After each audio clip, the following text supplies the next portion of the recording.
को मेरा प्रणाम। गायत्री महामंत्र ओम भूर्भुवः स्वः तत्सवितुर्वरेण्यं भर्गो देवस्य धीमहि धियो यो नः प्रचोदयात्। ओम गुरु ब्रह्मा गुरु विष्णु गुरुरेव महेश्वर गुरुरेव साक्षात् ब्रह्म तस्मै श्री गुरुवे नमः। अखंड मंडलाकारं व्याप्तं येन चराचरं तत्पदं दर्शितं येन तस्मै श्री गुरुवे नमः।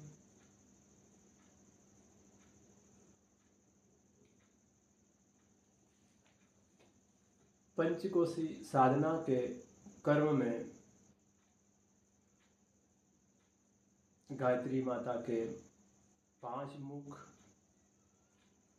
अर्थात 5 कोश और 10 भुजाएं। आज मैं 10 भुजाओं के ऊपर प्रकाश डालने का प्रयास करूंगा। 10 भुजाएं 5 आत्मिक हैं और 5 भौतिक। आत्मिक दक्षिण मार्गी पार्श्व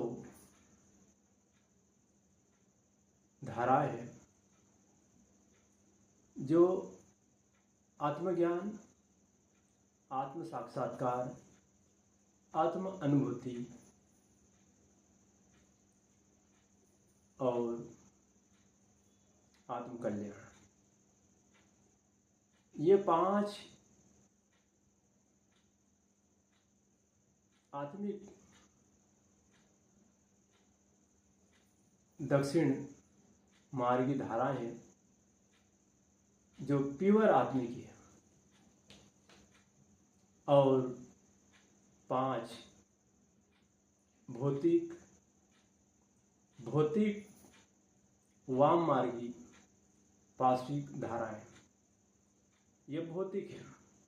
गायत्री माता के 5 भुजा में 5 है आत्मिक और 5 भौतिक। भौतिक में स्वास्थ्य बढ़िया रहता, धन संपदा, बुद्धिमत्ता, कौशलता और मित्रता, ये भौतिक क्षेत्र की 5 गायत्री माता की भुजा है।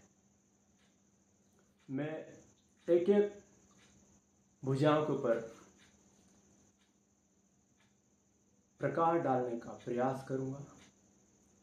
भाई बहनों, मैं ना तो वक्ता हूँ ना सिद्ध पुरुष हूँ, किंतु मेरा प्रयास ये रहता कि गायत्री विद्या का स्वरूप को व्यक्ति समझे, व्यक्ति इसका लाभ ले। ये गुरुदेव ने अथाह मेहनत करके कई युगों के पश्चात हमें गायत्री विद्या सर्वसुलभ कराई। तो इस मानव जीवन में हम गायत्री विद्या को समझें और गायत्री विद्या को समझ के हम भौतिक लाभ लें, सुखी और संपन्न रहे, पतन और पीड़ा का निवारण करें और आत्म प्रगति की ओर अग्रसर हो। साथ साथ में लोक और कल्याण। लोक और कल्याण का तात्पर्य यही है कि मानव पीड़ा से तड़प रहा, छटपटा रहा, साथ साथ में पतन पे गिरता जा रहा। मानव की प्रवृत्ति ये बनी हुई रहती है कि तत्काल किसी भी क्षेत्र में तत्काल लाभ मिल जाए, तत्काल लाभांश प्राप्त करे। तत्काल के चक्कर में व्यक्ति नाना प्रकार के देवी देवताओं तीर्थ स्थानों, संत महात्माओं के दर्शन इसी उद्देश्य से करता रहता कि वह व्यक्ति का पीड़ा निवारण हो और सुख और शांति उसके जीवन में, उसके परिवार में मिले। इसी के कारण व्यक्ति कहीं तीर्थ स्थान में स्नान करता रहता कि मुक्ति मिल जाए, कहीं संतों के दर्शन करते रहते कि ताकि उन्हें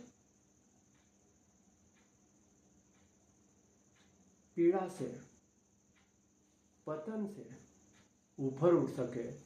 किंतु मानव का स्वभाव रहता कि वह हल्की चीज़ों के लिए संत और महात्मा के पास जाता। जो व्यक्ति निरोगता के लिए भीख मांगता, जो अपने थोड़े बहुत व्यायाम, कसरत, प्राणायाम से स्वस्थ रह सकता और धन संपदा अपने पुरुषार्थ से कमा सकता, किंतु व्यक्ति में हल्कापन रहता और जब किसी संत और पुरुष और गुरु से मिलने जाता तो वही हल्केपन में व्यक्ति सुख और शांति, भौतिक संपदा आदि के लिए वो मांग लेता। जबकि संत और महात्मा के पास यदि मांगना हो तो धैर्य और साहस और सद्गुण की वृद्धि के लिए मांगना चाहिए। क्योंकि गुरुदेव ने गायत्री की पंचकोशी साधना में और गायत्री की 10 भुजाओं में स्पष्ट कर दिया कि 5 भौतिकी लाभ मिलना लग जाएगा यदि गायत्री का विधिवत रूप से श्रद्धा और निष्ठा और भावना के तहत विश्वास के साथ में व्यक्ति गायत्री की साधना करेगा तो यह अटल सत्य है कि उन्हें लाभ मिलना प्रारंभ हो जाएगा। शर्त रहती कि साधना करें। साधना के सूत्र हैं निरोगता, धन संपदा, कौशलता, बुद्धि और मित्रता। ये 5 भौतिक लाभ हैं। निरोगता तभी रहेगी कि व्यक्ति खाने में सात्विक भोजन ले, उपवास रखे, योग करे, प्राणायाम करे। ये आदि प्रक्रिया यदि करता रहेगा तो निश्चित ही कि व्यक्ति निरोगी रहेगा। कौशलता बढ़ाना चाहिए, अपनी प्रतिभा का विकास करना चाहिए, बुद्धि का विकास करना चाहिए। बुद्धि का विकास करे बिना व्यक्ति का विकास संभव नहीं है। मित्रता तभी बढ़ेगी कि हर व्यक्ति से आत्मीयता से, प्रेम से, अपनत्व के भावना से, प्यार से उस व्यक्ति से उस प्रकार का व्यवहार करे जो हम उनसे चाहते हैं। तभी हमारी मित्रता बढ़ेगी, तभी हमारी गायत्री की 5 भुजाओं में मित्रता का लाभ होगा। यदि हम मानव में राग और द्वेष, घृणा लेके बैठेंगे तो हमारी गायत्री की साधना कर रहे किंतु हमारे अंदर राग, द्वेष, घृणा भरा हुआ तो हमारे मित्र कहाँ से बने। ये हमारी गायत्री की साधना के सिद्धांत हैं। इन सिद्धांत को समझे बिना गायत्री का लाभ मिलना बहुत मुश्किल है। गायत्री की पंचकोशी साधना में 5 कोश की साधना करना रहती, साथ साथ में भौतिकी और आत्मिक लाभ मिलना प्रारंभ हो जाता, पर शर्तें कंडीशन डाली हुई कि निरोगता रहने के जो नियम और कायदे बनाए, उन नियम और कायदों पे चलना पड़ेगा। धन संपदा कमाने के लिए मेहनत और पुरुषार्थ करना पड़ेगा। यदि हम धन और संपदा के लिए गुरु, संत और महात्मा और भगवान से याचना करते रहेंगे तो भाई बहनों, वो भाग्यशाली होगा जिनको पूर्व जन्म के संस्कार कहो या माता पिता से अर्जित संपत्ति कहो, वो उसे मिल गई, किंतु वह व्यक्ति अपूर्ण कहलाएगा। क्यों? कि उनको जो संपदा और धन मिला वो विरासत में मिला, उनके पुरुषार्थ से उन्होंने कुछ नहीं कमाया। वह प्रॉब्लम भी है, दूसरों के आश्रित वो जी रहा है, अपने बलबूते कुछ नहीं कर पाया। बुद्धि और कौशलता और मित्रता, ये 5 भौतिकी है और 5 आत्मिकी। आत्मिकी में आत्मज्ञान, आत्म साक्षात्कार, आत्मदर्शन, आत्मलाभ और आत्मकल्याण, ये 5 है। प्योर आत्मिक गायत्री माता के 5 भुजाएं आत्मिक है और 5 भुजाएं भौतिकी है। तो मैं चर्चा करूंगा कि ये 5 आत्मिकी में पहला आता आत्मज्ञान। आत्मज्ञान अर्थात व्यक्ति को, गायत्री साधक को ये मालूम पड़ जाता कि मैं शरीर नहीं, मैं आत्मा। शरीर और आत्मा की भिन्नता समझने लगता, तद अनुरूप वो व्यक्ति कार्य करने लगता। शरीर के लिए क्या उपयोगी है और क्या नहीं उपयोगी है, मन के लिए क्या उपयोगी क्या नहीं, आत्मा के लिए क्या की जरूरत है, उस पर व्यक्ति ध्यान देने लगता है। और चूंकि आत्मा शरीर, आत्मा का वाहन होने के कारण वह शरीर के ऊपर भी केयर करने लगता है कि शरीर निरोगी रहे। और निरोगी रहे किस सूत्र से रहे, उस सूत्र को अपनाते हुए अपने शरीर को निरोगी रखता, जीर्ण शीर्ण बीमारों काया से बचता रहता और अपने को किस प्रकार का भोजन ग्रहण करना चाहिए उस ओर ध्यान देने लगता, तो काया को भी निरोग कर लेता।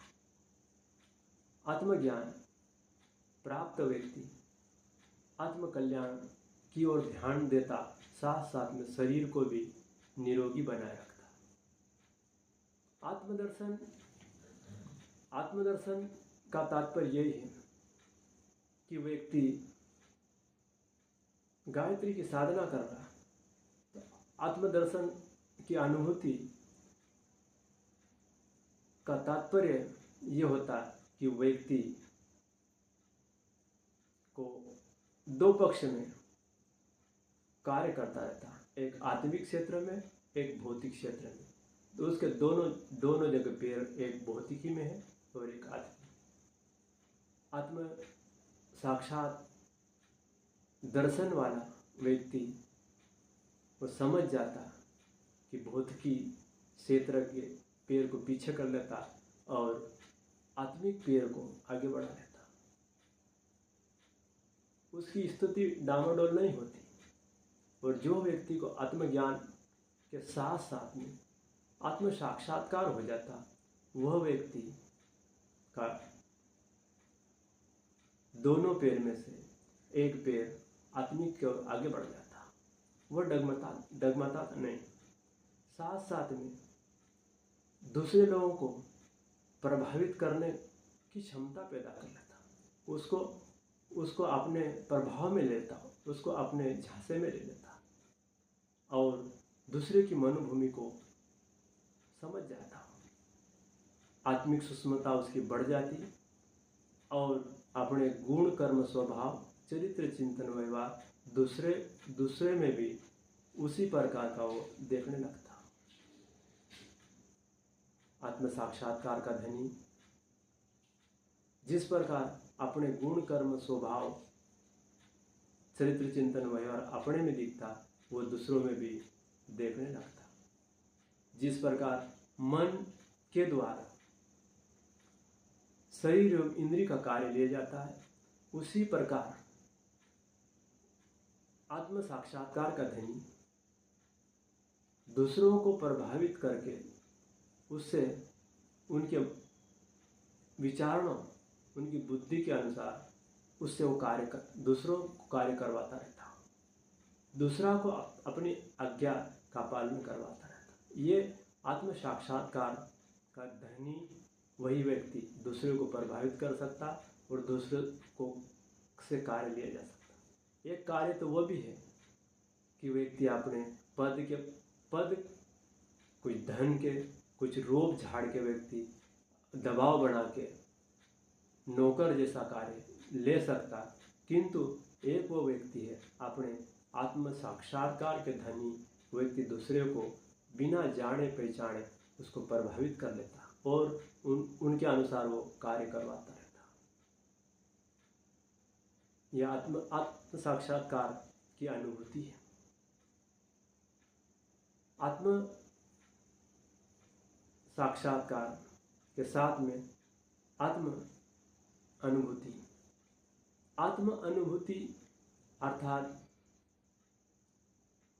उनका क्रियाकलाप जो आत्म अनुभूति वाला अपनी आत्मा के अनुभूति अनुसार उसको आभास हो जाता, संसार की सूक्ष्मता को वो जानने लगता है, दूसरे के मन के विचारने के भाव को वो आत्मसात कर लेता, वो अनुभव कर लेता कि यह व्यक्ति चाहता क्या है।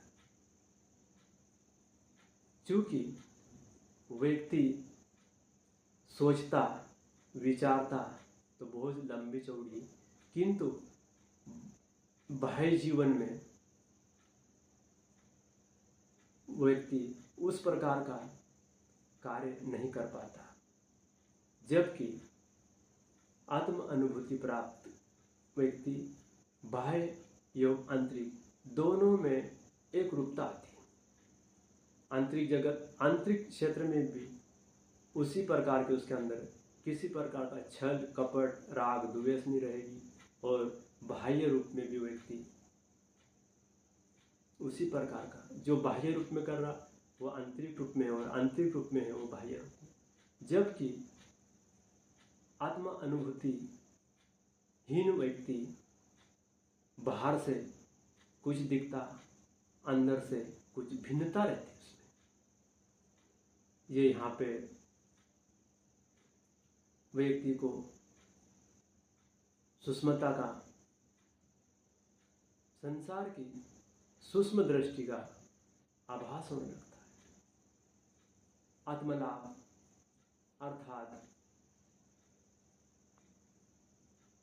लोहे को गर्म होने पर लाल हो जाता, लाल हुआ लोहा ही कुछ औजार बनने में सक्षम रहता। यदि वो लोहा लाल नहीं होगा तो अपने स्वरूप में, वास्तविक स्वरूप में वह जिस का औजार बनाए वो औजार नहीं बन पाएगा। आत्म लाभ वो सिद्ध योगी, सिद्ध तपस्वी, सिद्ध पुरुष की गिनती में आता। वह व्यक्ति आशीर्वाद, अनुदान, श्राप आदि देने में सक्षम हो जाता, वह पूर्णता की ओर जाता। जिस प्रकार एक उदाहरण में बताना चाहूँगा कि आम है, आम की गुठली को लगाया जाएगा तो कई वर्षों बाद में वृक्ष बढ़ेगा, और वृक्ष बढ़ने के बाद में वह वृक्ष जब आम का फल देगा तो आम का फल पकने पे आम ऑक्सीजन भी देगा, छाया भी देगा, शीतलता प्रदान करेगा और भूखे को भोजन भी देगा। और वह जो फल अपने उदर की पूर्ति होने के पश्चात वो गुठली बन जाता, वो बीज बन जाता और खाने के पश्चात वह गुठली पुनः उगने में समर्थ हो जाती। आत्म लाभ का धनी व्यक्ति पूर्णता को प्राप्त कर लेता। वह साधक का जीवन मरण से मुक्ति हो जाती। आत्मकल्याण अर्थात आनंद की अनुभूति। व्यक्ति आत्मकल्याण प्राप्त व्यक्ति हर समय हर स्थिति में अपनी बुद्धि को सम करके अखंडानंद में, परमानंद में व्यक्ति मुक्त आत्मा के रूप में व्यक्ति अपना कल्याण कर लेता। ये जो आज मैंने गायत्री के 10 भुजाओं के बारे में जो प्रकाश डालने का प्रयास किया, ओम शांति शांति शांति।